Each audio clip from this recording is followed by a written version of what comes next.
Nora Fatehi एक ऐसी actress हैं जो कभी दिलबर गाने पर अपना जलवा बिखेरी हैं तो कभी साकी साकी गाने पर अपने अनोखे अंदाज से लोगों के दिलों पर राज करती हुई नजर आती हैं।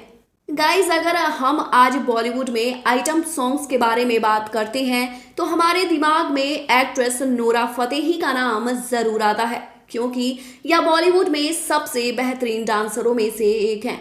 लेकिन कौन जानता था कि जो लड़की ढंग से डांस भी नहीं कर पाती थी, आज वो बॉलीवुड की टॉप एक्ट्रेस में शुमार हो जाएगी।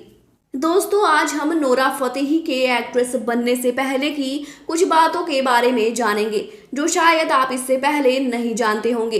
लेकिन दोस्तों, अगर आप चैनल पर नए हैं तो चैनल को सब्सक्राइब करके बेल आइकन को प्रेस करना बिल्कुल भी ना भूलें। हमें टैलेंटेड एक्ट्रेस नोरा फतेही के बारे में और ज्यादा जानने के लिए सबसे पहले 6 जनवरी 1992 में टोरंटो शहर कनाडा में जाना होगा, जहां एक्ट्रेस नोरा फतेही का जन्म हुआ।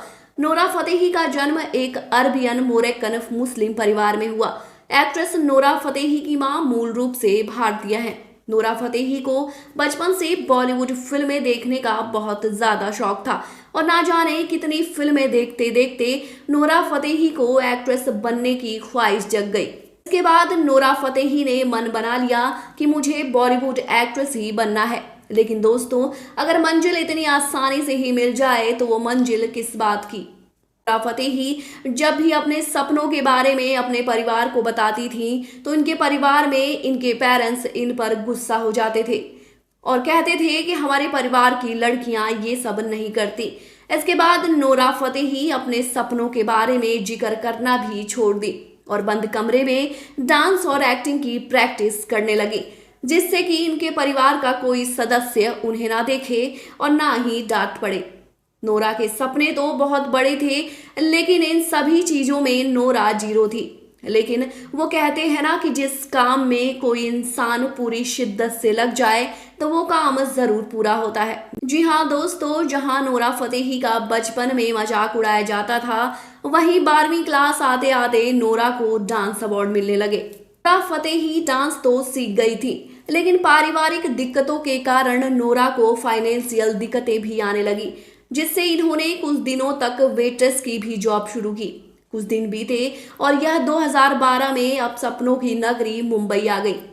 कुछ दिन बीते और साल 2012 में नोरा सपनों की नगरी मुंबई आ गई और इसी साल इन्हें कुछ विज्ञापनों में भी देखा गया। नोरा को इस काम से मॉडलिंग कंपनी के द्वारा 20 लाख रुपए मिलने थे, लेकिन मॉडलिंग कंपनी ने नोरा को बिल्कुल ही पेमेंट नहीं दी, जिसके बाद नोरा ने इस मॉडलिंग कंपनी को छोड़ दिया। लेकिन नोरा ने हार नहीं मानी और फिल्मों में ऑडिशन देने के लिए रातों रात तैयारी करने लगी। लेकिन हिंदी ठीक तरीके से बोल ना पाने के कारण इन्हें बहुत बार रिजेक्ट कर दिया गया और बहुत प्रयासों के बाद इन्हें एक एडवेंचर मूवी रोर में कास्ट किया गया, लेकिन यह मूवी बॉक्स ऑफिस पर भी फ्लॉप साबित हुई। नोरा फतेही तमिल इंडस्ट्री के कई फिल्मों में आइटम सॉन्ग्स में नजर आई, जिसमें इनकी सबसे बड़ी फिल्म बाहुबली थी। इसके बाद यह बिग बॉस और झलक दिखला जा शो में नजर आई। क्या था, नोरा ने कई सारी फिल्मों में आइटम सॉन्ग्स में काम किया, लेकिन इनके करियर का टर्निंग पॉइंट 2018 में आई फिल्म सत्यमेव जयते के सॉन्ग दिलबर से मिली और इस सॉन्ग ने यूट्यूब पर 24 घंटे में 20 मिलियन व्यूज प्राप्त किए। इसके बाद नोरा फतेही के कुछ और आइटम सॉन्ग्स जैसे साकी साकी और कमरिया सॉन्ग ने अपने डांस से लाखों दिलों में जगह बना ली। अब नोरा फतेही सत्यमेव जयते 2 में नजर आएंगी। आपको हमारी वीडियो की जानकारी कैसी लगी, हमें कमेंट करके अपनी राय जरूर दें।